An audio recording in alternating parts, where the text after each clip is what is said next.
Bismillahirrahmanirrahim. Assalamualaikum warahmatullahi wabarakatuh. Alhamdulillahi rabbil alamin. Wassalatu wassalamu ala asrafil anbiya'i wal mursalin wa ala alihi wa sahbihi ajma'in. Allahumma ati anfusana taqwaha wa zakkiha anta khairu man zakkaha maulaha. Allahumma zidna ilman warzuqna fahma. Allahumma la ilma lana illa ma 'allamtana fa'allimna ma yanfa'una. Kaum muslimin, apa-apa ibu para pendengar berbahagia di YouTube Syiar Islam ini. Kita bersyukur pada Allah Subhanahu wa taala. Karena banyak nikmat Allah yang melekat dalam kehidupan kita. Semua kebaikan itu semuanya dari Allah Subhanahu wa taala. Oleh karena ini wajib bagi kita bersyukur.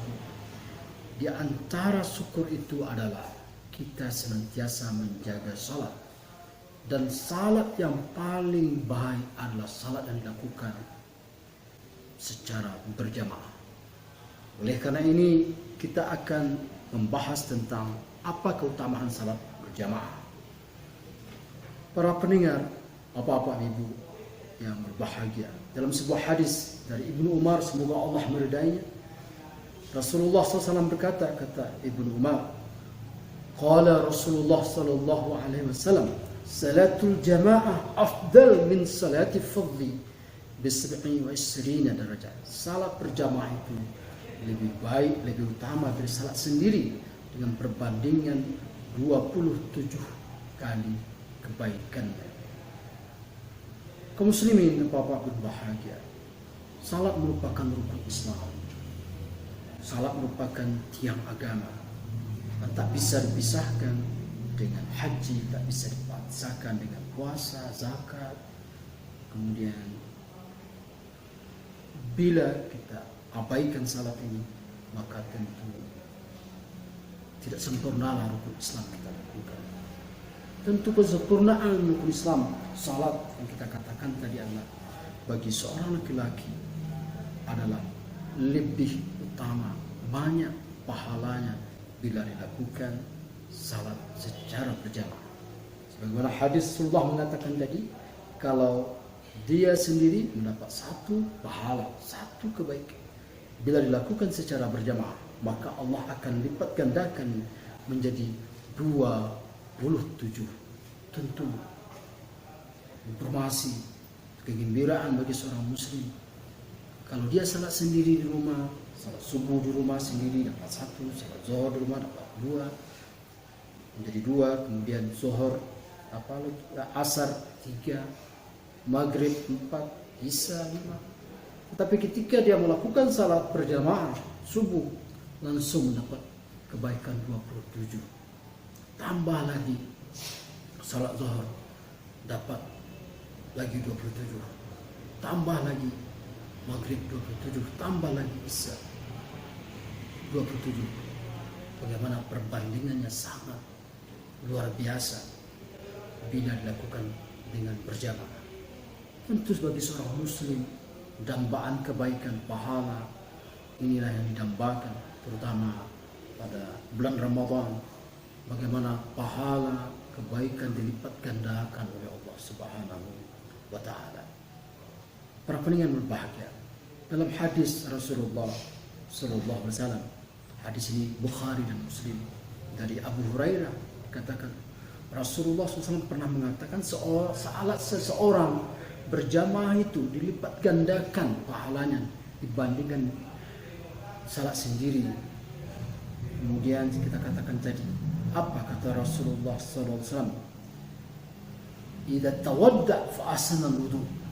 Kalau dia berwudu dengan wudu yang sempurna, kemudian dia melangkah ke masjid, kharajal masjid, melangkah ke masjid dengan niat untuk melakukan salat, tidaklah setiap langkah kecuali Allah angkat derajatnya. Kemudian Allah hapus setiap langkah dari langkah-langkahnya, dari kesalahan yang dia lakukan.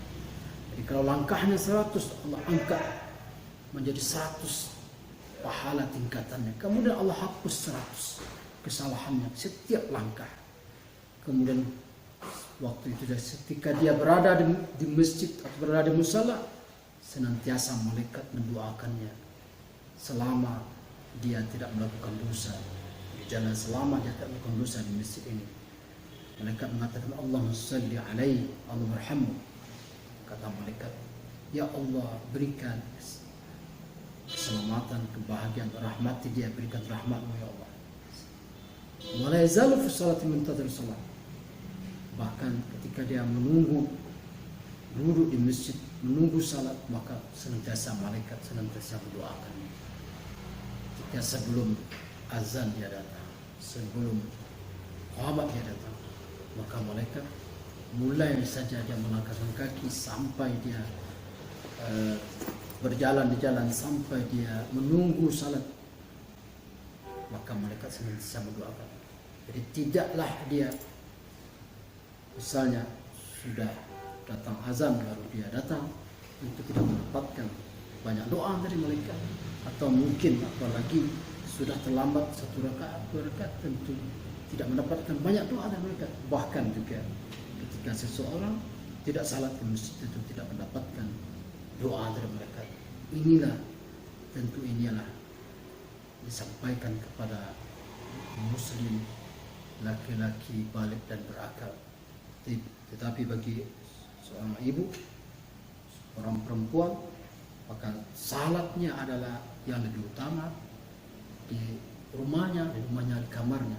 Tapi Rasulullah juga mengatakan dalam hadis yang lain, la tamna ima'akum, jangan kalian halangi perempuan-perempuan juga salat di masjid. Jadi jangan, kata Rasulullah, dihalangi wanita datang ke masjid.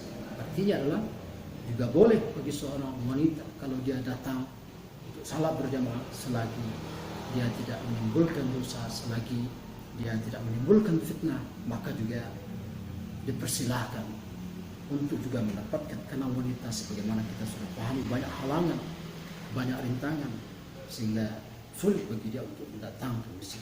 Maka Allah utamakannya, karena ada uzur, karena ada halangan, Allah berikan juga pahala yang berlipat ganda ketika dia tidak bisa datang ke masjid, tidak datang ke musala.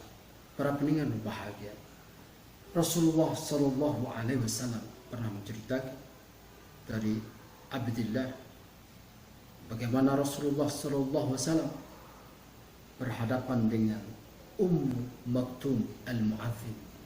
Maktum ini adalah seorang muslim, sahabat yang buta, dan dia pernah bertanya kepada Rasulullah SAW, ya Rasulullah, innal Madinah kathiratul hawam.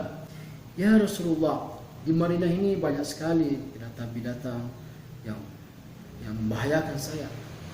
Ya Rasulullah, waqala Rasulullah mengatakan, jadi apakah Rasulullah mengatakan, tasma' hayya 'ala shalah, hayya al-falah fa hayya.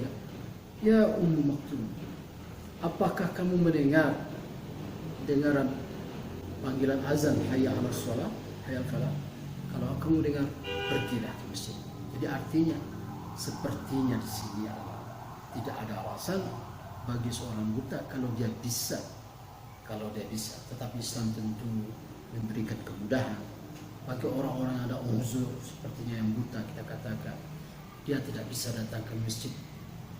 Artinya adalah salat di rumah kalau akan membahayakan. Kemudian salat di rumah kalau tidak ada yang kamu menuntut. Tetapi kalau ada yang menuntut, bahkan seperti kita katakan tadi, bagaimana Maktum diperintahkan oleh Rasulullah untuk pergi salat.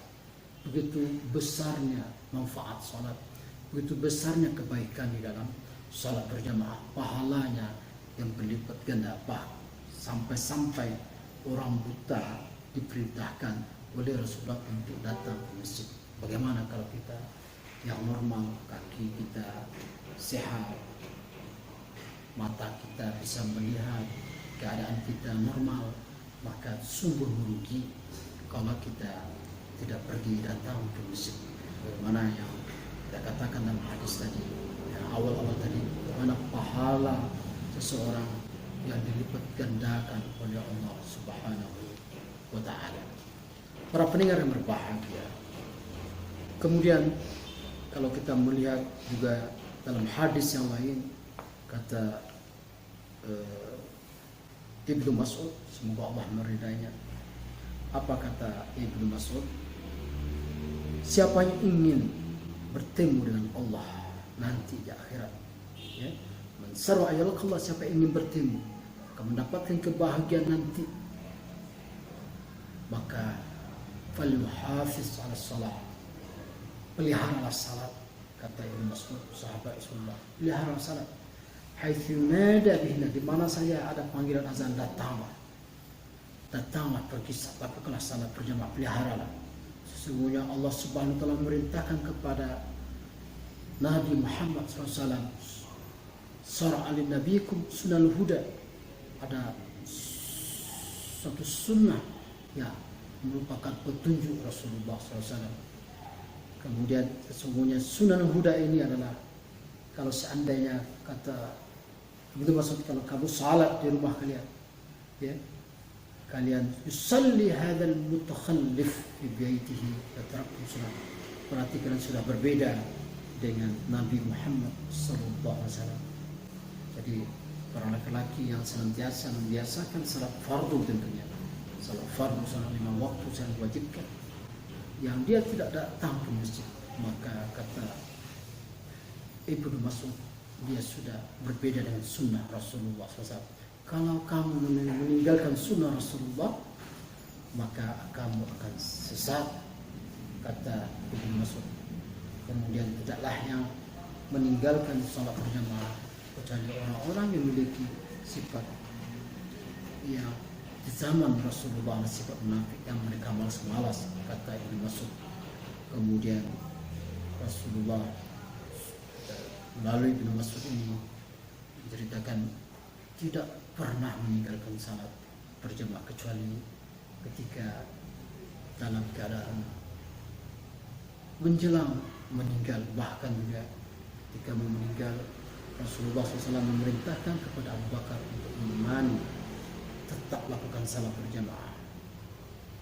Para pendengar kaum muslimin, bapak-bapak ibu bahagia, di dalam hadis Rasulullah menceritakan dari Abu Darda, sami'tu Rasulullah, saya mendengar Rasulullah mengatakan, ma min salasa fikra illa, tidaklah 3 orang dalam sebuah kampung di lembah dan tidak dilakukan salat, sesungguhnya benar-benar sudah dikuasai oleh syaitan.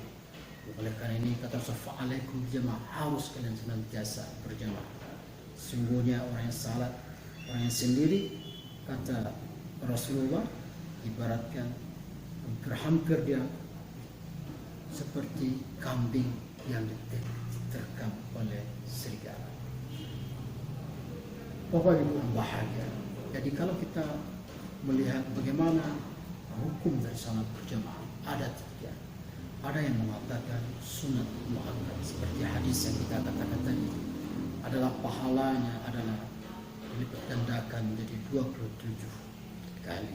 Ada yang mengatakan sunat muakkad, ada yang mengatakan fardu kifayah, sebagaimana yang hadis, berdasarkan hadis yang kita bacakan tadi, seorang di sebuah kampung kalau tidak ada salat berjamaah dilakukan, maka seperti seolah-olah kampung itu, seperti orang-orang di sana hampir-hampir diterkam oleh serigala, karena setan, kata Rasulullah sallallahu alaihi wasallam, akan menguasai mereka.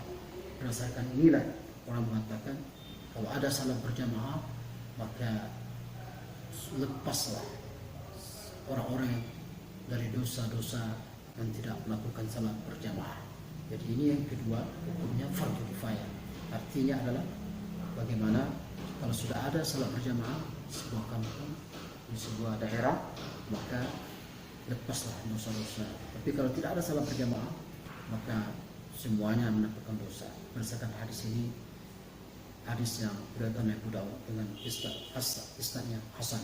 Kemudian ada yang mengatakan fardu ain, ada yang mengatakan fardu ain, sebagaimana hadis Rasulullah, berdasarkan hadis Rasulullah sallallahu alaihi wasallam, Rasulullah SAW hampir-hampir bakar rumah orang yang tidak salat berjamaah.